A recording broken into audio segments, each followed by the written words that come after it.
morning. I'm Attorney Karen Jimeno. Today, let's talk about the political realignment happening in the Senate, here at the forefront.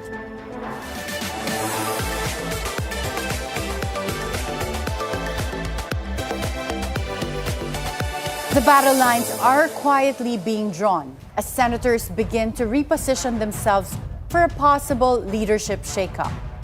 With alliances shifting and loyalties being tested, the question of who truly holds influence in the upper chamber has grown more urgent by the day. What will this realignment mean for the country's legislative direction?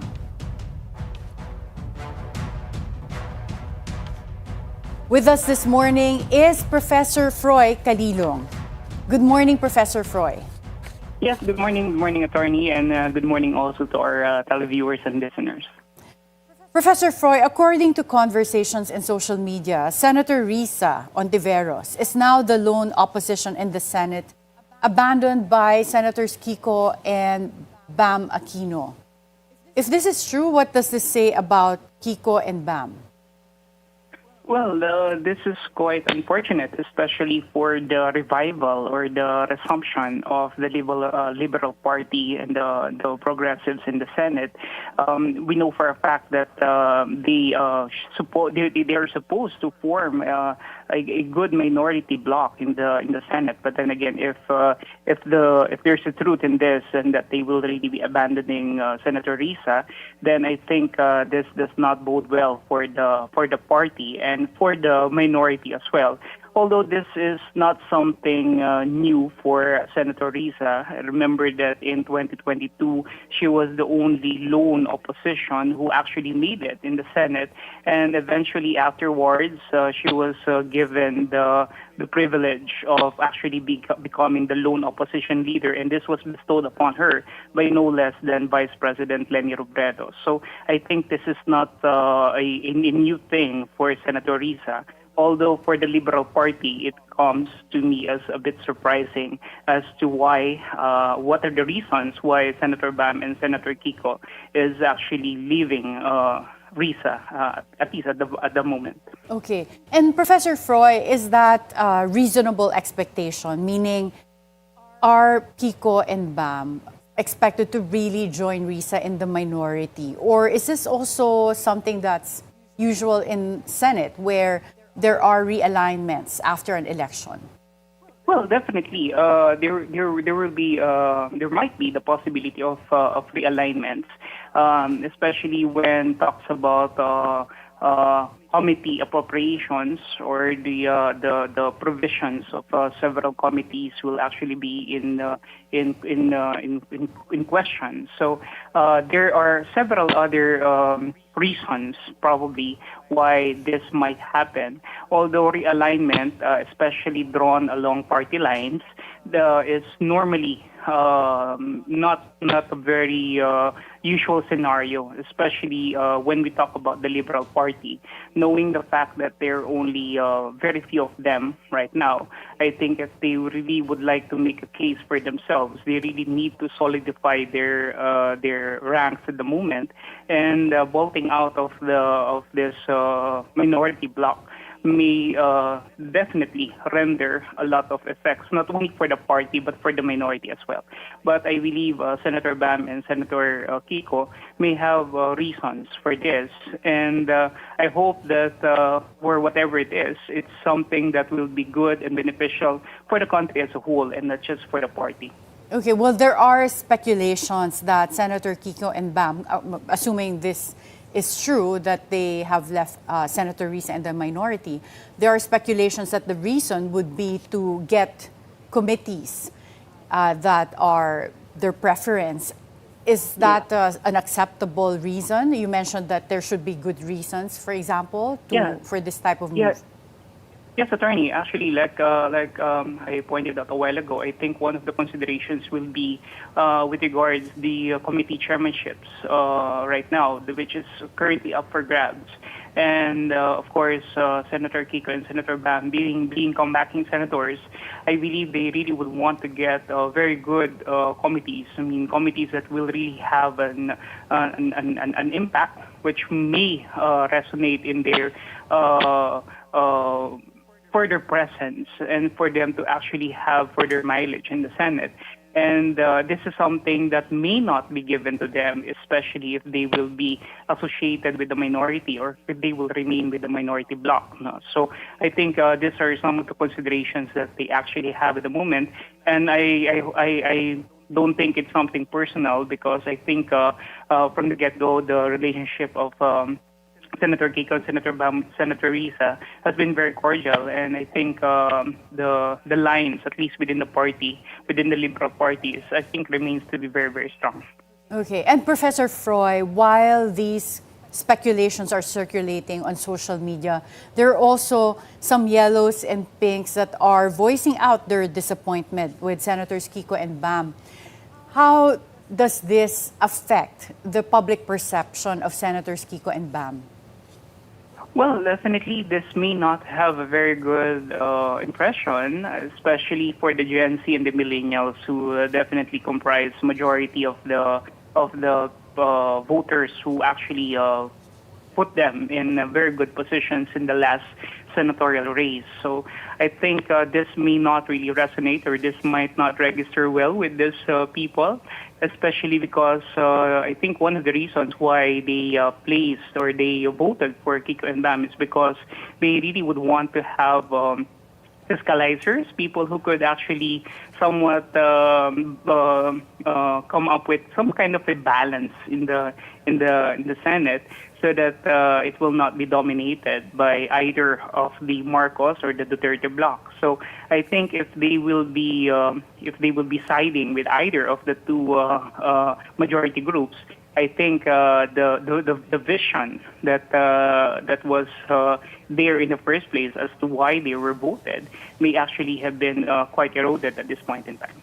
Professor Froy, what would be the implication of this, assuming Senator Erice is left as the lone opposition from the Liberal Party, especially since she's also facing the recent issue of this alias Toto recanting his testimony?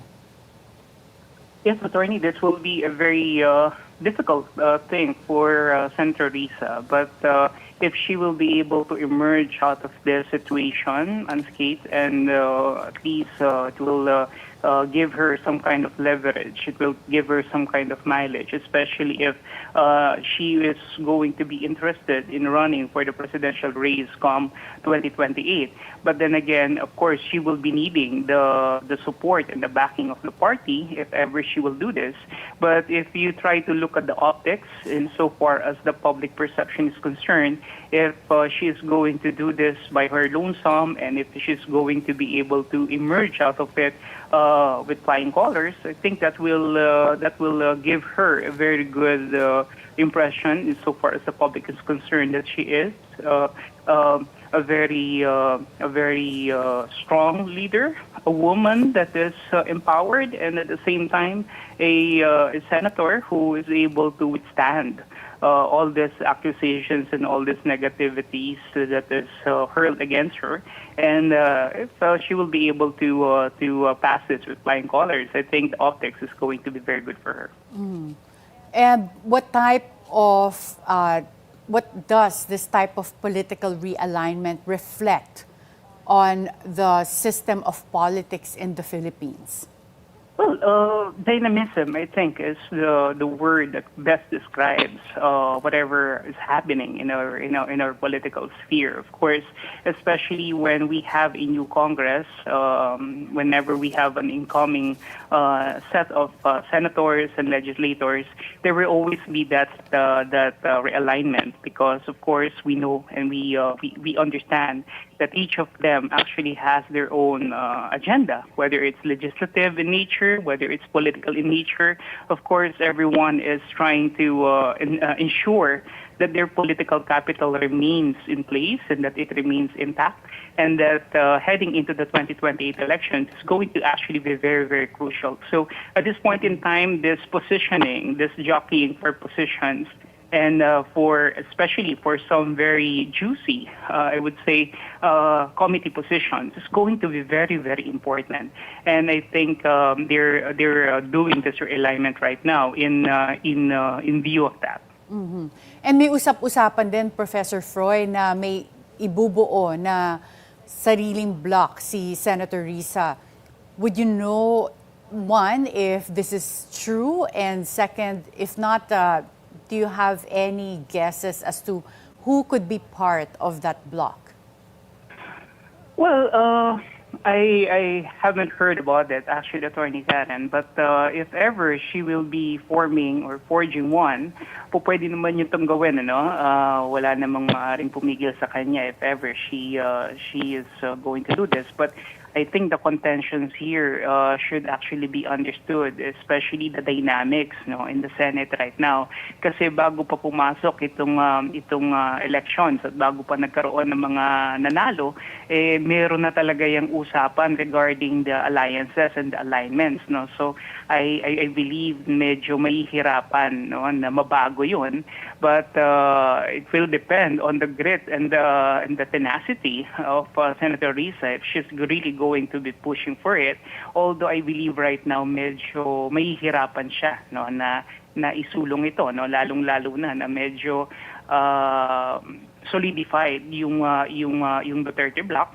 Maaari niya sigurong imbitahan, maaari niyang bigyan ng panawagan dito yung nandoon sa Allianza bloc, no, na maaaring ngayon mag-bolt out. Remember that Allianza is not really a coalition to begin with. It's not really a formal alliance. No? It's just a ticket, no, to the elections that we had. So maaaring doon siya kumuha, maaaring doon siya pumitas, no? Maaaring may mga makausap siya rito, makumbinsi niya, at who knows, no? It might happen. Mm-hmm.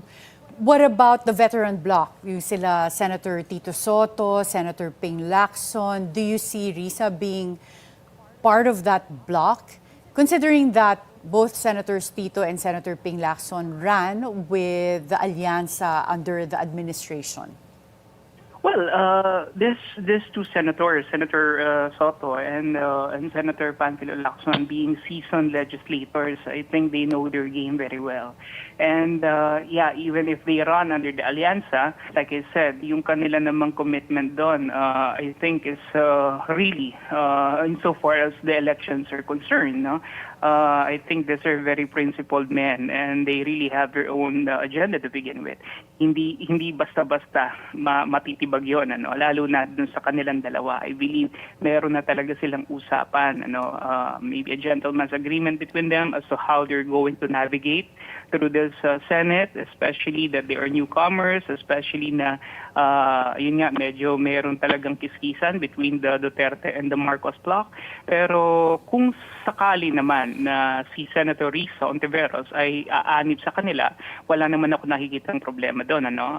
I think pwedeng mangyari, no? Especially if it's going to be about principles, about the dynamism that they would like to have in the Senate, pwede yung mangyari. Pero kung si Senator Risa ang magiging head nito, no, at ipapasailalim niya itong dalawa, si Senator Tito Soto and Senator Panfilo Lacson, I think that will be a very long shot for Senator Risa. Mm-hmm. What about Senator Mig Zubiri? Senator Mig Zubiri in his press conference said welcome din sumama si Senator Risa sa kanila, and he jokingly referred to themselves as the slap soil or yung mga hampas lupa daw of Senate. Do you see them working together? Because in the past administration, they were not on the same side generally. Well, attorney, in Philippine politics, and I think this holds true for any other kind of political scenario or political environment.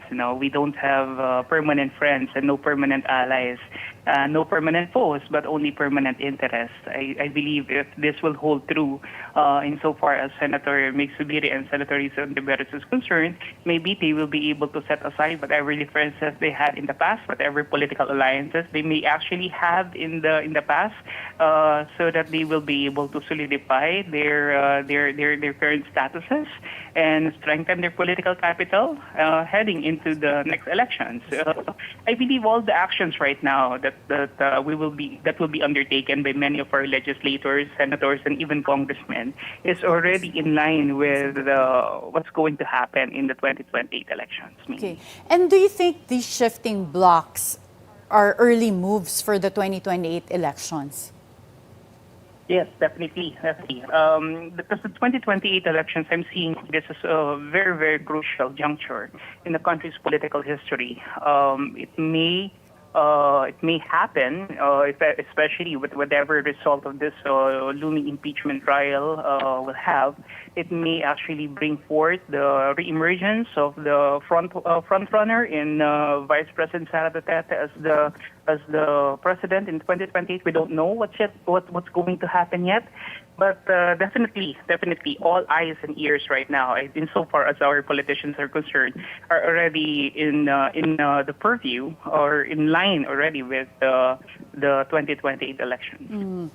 Just yesterday, Senator J.V. Ejercito said that Senate President Chis Escudero has gathered sufficient signatures to remain as the Senate President for the 20th Congress. Pagka ba ganito kaaga, or at least we have about 2 weeks left, secured na talaga to, or do you still see something that might happen that could still change things? Yes. I think, attorney, that all those things that are happening, especially insofar as Senator Escudero is concerned, is in line also with solidifying his leadership. And I believe right now, many of the senators are actually trying to rally also behind his back in order for them to be able to support him. Because I believe right now there is nobody who really has the ability, except maybe for Senator Soto, who could run the Senate. Mm-hmm. Do you see Senate President Chis's leadership so far as a consensus builder, or someone that basically decides without regard to whatever is the popular choice among the senators? Yes. I think the senators right now are trying to see mainly whatever it is going to really work for them insofar as, like I said, improving and furthering their political capital. It's really hard right now, Attorney Karen, because the 20th Congress hasn't started yet. But we don't know. We'll still see. We'll still see what the future holds. But I think right now, I believe that the senators already have made their decisions as to whatever alliances that they're going to be lining up with, and whatever sort of directions they may actually have. And I think it's going to be very hard to change that right now at the moment. You said earlier that as early as now, the senators are already eyeing 2028 and the potential presidential ball for that election. How do you see their choice of the majority bloc and Senate leadership being part of that planning ahead for 2028? Well, that's very crucial, Attorney, especially when we look at some very powerful committees like the Blue Ribbon Committee, the Appropriations Committee, and of course Ways and Means, and many other committees that really holds ground and that really creates a kind of political sway insofar as the insofar as the Senate is concerned. So I think right now they are trying to really align themselves with that, and really are trying to see how they will be able to get those, like I said, very juicy committees, so that they will be able to utilize this moving forward and heading into the 2028 elections.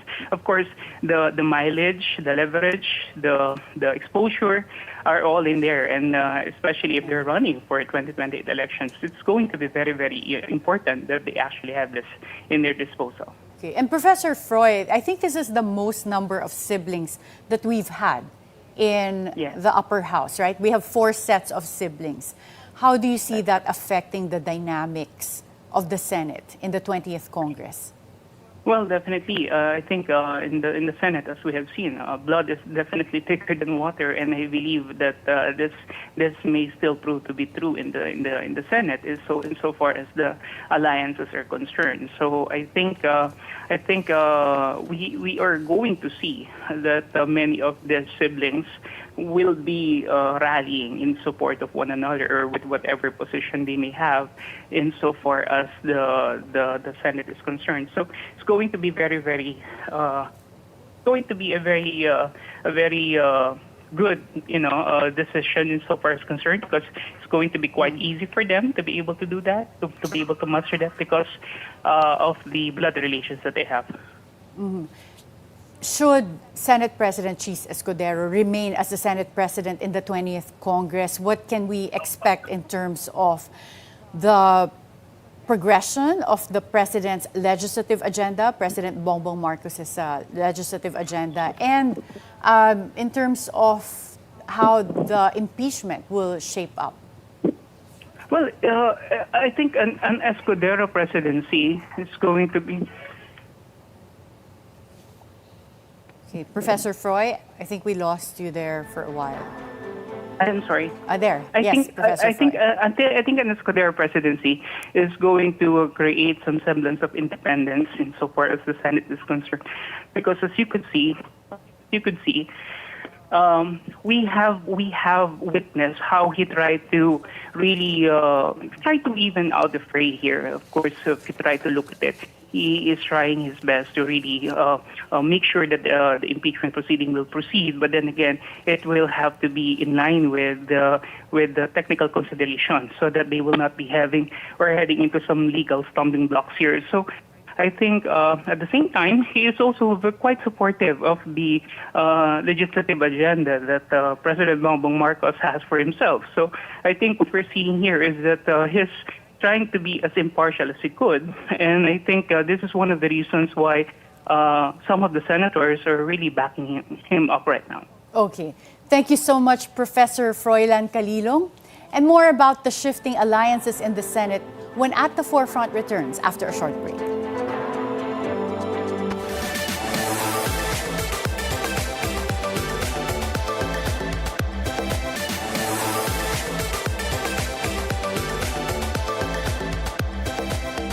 Welcome back at the Forefront. With us this morning is Edgar Erice, representative of Caloocan's 2nd District.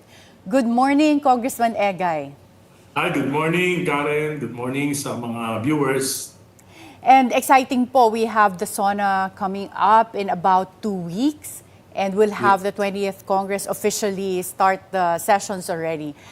Kamusta naman po yung sa House leadership? Meron na bang usapan kung sino ang magiging speaker for the 20th Congress? Yes, as far as my knowledge is concerned, there are already 280 plus legislators who expressed their support for Speaker Martin Romualdez. So talagang ano na yan, super majority na yan, yung kay Speaker Romualdez. Although ako naman ay meron din naman kami sa minority, more than 25 na yung nag-support kay minority leader Nonoy Libanan. So consistent po yun, since you're in the minority bloc, you wanted someone from the minority as the speaker. Yes, si yung previous Congress minority leader nag-express ng suporta yung mga nais na sumama sa minority. Kasi nga,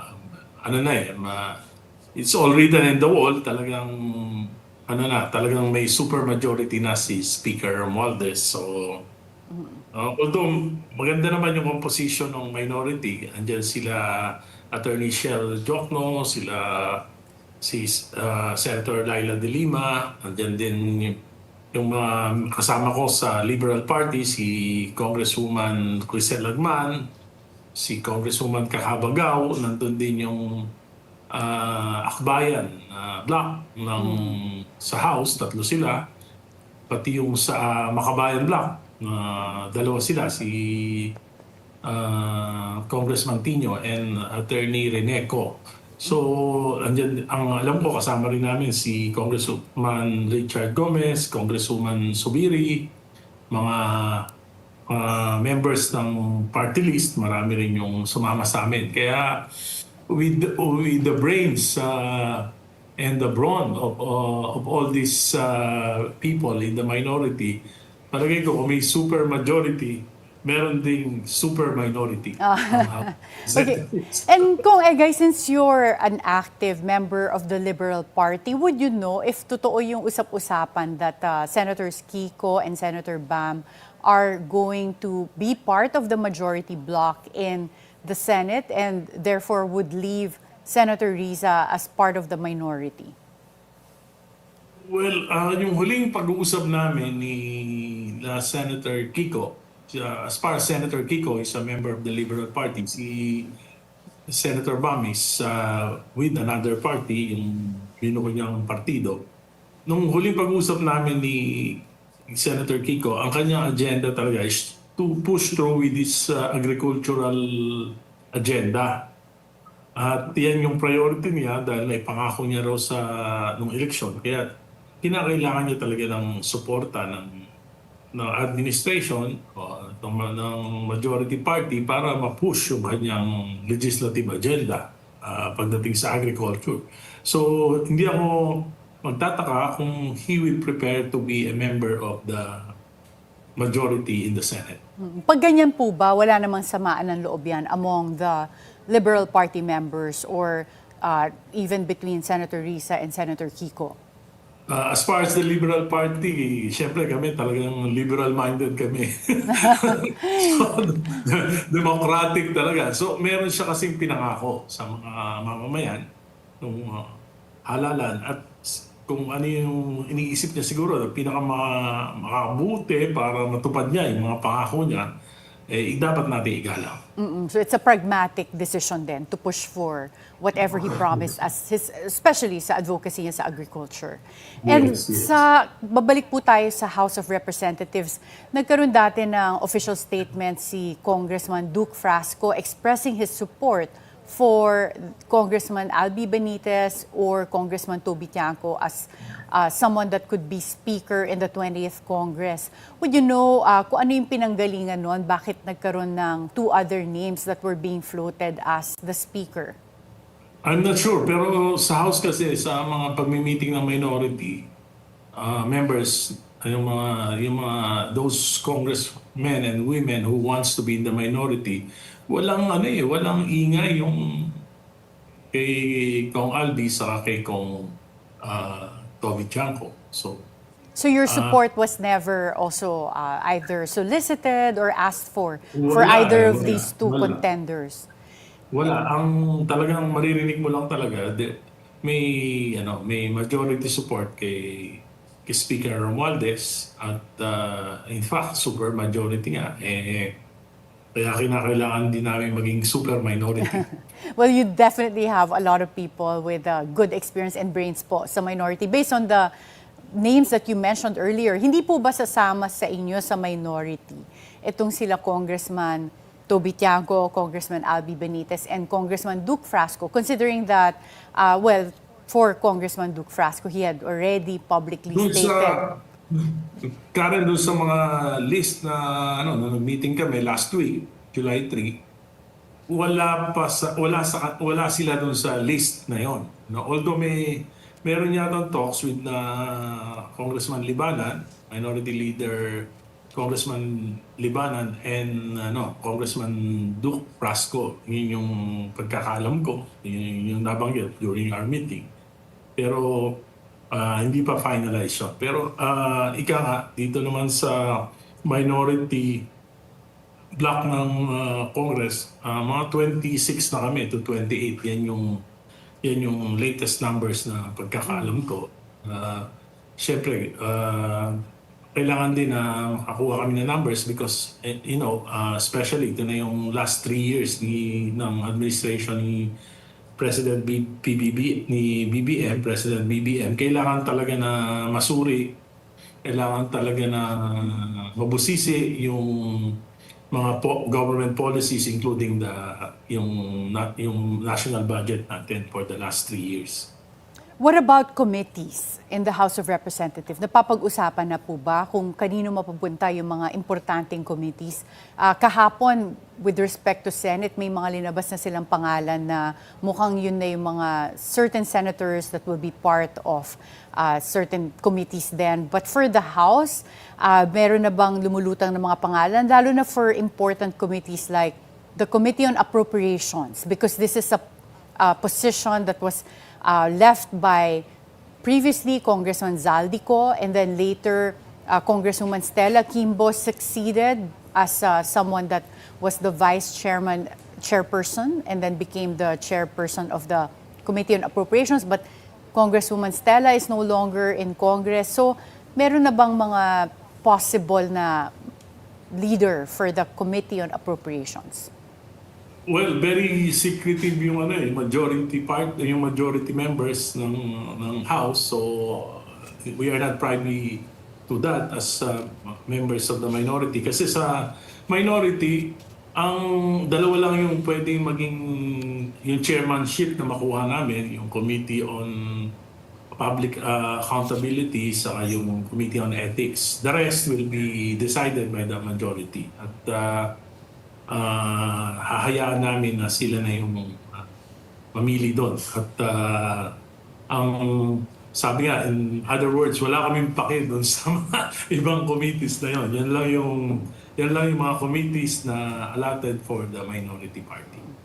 What about the impeachment? As of the last session where the Senate took up the articles of impeachment, they remanded this to the House of Representatives and asked Congress for two things. One is to certify that they complied with the one-year ban or one-year bar rule. And then second is for the Congress to ratify. Basically, it would be 20th Congress that would need to ratify the articles of impeachment that was sent to the Senate. Meron na po bang umiikot for signature ng mga kongresista para ma-ratify itong articles of impeachment? Wala pa, Karen wala pa. In fact, hindi pa na pag-uusapan yung tungkol dyan sa impeachment. Ang alam lang natin ay nag-submit na ng certification yung 19th Congress. Pero yung as far as the 20th Congress confirming the impeachment articles of impeachment, wala pa ito. Mm-hmm. And would you know if the 20th Congress, at least the current composition, supports the impeachment? Well, yes, I think so. Kasi nga, may majority support si Speaker Romualdez. So, naturally, I would suppose na sasamahan siya ng majority pagdating din sa bagay na yan. Pero, siyempre dapat i-calendar yan sa aming session pag nagbukas ito sa July 28. So, hindi natin talaga masasabi kung ano yung mangyayari. Okay, pero at wala pa po kayong naririnig kung meron ng hinihinging ratification among the members of Congress? Wala pa.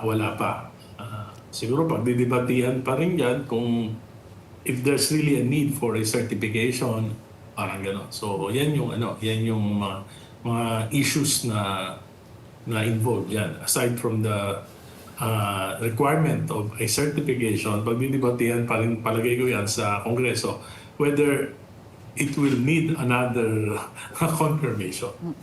Kung Egay, meron na ba kayong mababalita sa amin na mga priority bills ng House of Representatives for the 20th Congress? Well, as kanya-kanya, may mga individual priorities sa mga representatives. Pero ako, of course, yung aking bill, yung pinaglalaban ko for the 4 na Kongreso, pinaglaban ko yung Anti-political Dynasty Bill in order to comply with Article 23 of our Constitution. So, yun ang una-una kong ipa-file na proposal, yung Anti-political Dynasty Bill, aside from others. Well, that's great kasi meron na pong nag-file din yung isang bayan nag-file sila sa Supreme Court to compel Congress to pass that anti-political dynasty bill. Have you been in touch with them? Among their conveners is former Justice Tony Carpio. And meron silang final sa Supreme Court to compel Congress to pass that anti-political dynasty law. Hindi ko pa nakakausap si Justice Carpio, pero alam mo, for Congresses, ako yung main proponent niyang bill na yan. At nung 2014, natatandaan ko, yan yung that's the only time na yung proposal ay nakapasa sa committee level at na pagdebatihan sa plenary, kaya lang pagkatapos nun ay na-archive. So I hope na sabi nga nila bakit ka hindi tumitigil sa pagsusumite ng proposal na yan samantalang karamihan ng mga miyembro ng Kongreso ay members of political dynasties. It's against self-interest kung ipapasa yan. Pero syempre we have to respect the will of the Constitution, which provides that dapat talagang ang Kongreso ay magpasa ng isang enabling law para ma-implement yung Article 23. So, ang importante, yung mga mamamayan siguro nagigising na rin naman at nakikita naman natin kung ano yung epekto ng political dynasties at yung yung mga fat political families, nakikita na natin, pataba ng pataba. Nabubundat na. So, kailangan siguro talagang bawasan ng taba. Kong Egay, during the elections, you were also very outspoken dun sa mga nakikita niyong possible gaps in the election system. The European Union came out with their own observations about our election system and they pointed out to potential like weaknesses and suggested reforms. Is this something that you will also push for when it comes to having or refining the law on elections? Yes. Actually, when Congressman Libanan asked us, Minority Leader Libanan asked us, what committees do we prepare? Ang sabi ko dun sa electoral reforms, suffrage and electoral reforms para makapag-contribute tayo para ayusin yung mga problema. Pero based dun sa results ng election and hindi pa naman naka-finalize pero yung nababalita 97.997 yung accuracy based on the random manual audit. Although I'm still waiting for the final result, yung certified nung na result ng random manual audit before we can kaya tahimik lang ako, hindi ba ako nagko-comment. Gusto ko makuha lahat ng information regarding the result of the elections. Pero may mga observation ako. Number one is yung papel na ginamit, talagang tingin ko may diferensya dahil masyadong manipis. Yung 0.90 grams per square meter, medyo medyo palpak talaga yan dahil nagbablot yung yung ink dun sa mismong sa ballots. Pangalawa, tingin ko dapat talaga yung pen dapat yan stamp, hindi talaga pen para hindi kaya hindi ko alam kung anong epekto kaya gusto ko mahintayin yung result. Yung epekto kung bakit maraming overvotes. Baka dito sa ink na to sa manipis na papel. Pangatlo, yung tingin ko masyadong maliit yung 0.15 na threshold pagdating dun sa errors. Circle, sa threshold. Tingin ko dapat ibalik sa yung 0.25 is okay na sana yun. Yan yung mga observations ko sa.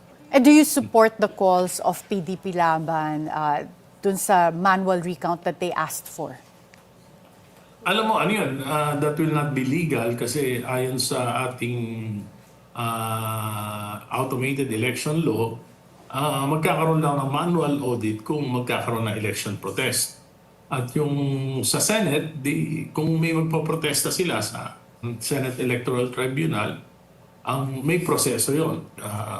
Kailangan nila magprotesta at kung kailangan nilang bilangin yung at least 10%, pagka may napatunayan sila, saka lang pwedeng bilangin lahat. Pero kung wala naman, babaliwala na yun. So may rules for that. Pero I don't think that the Supreme Court will ever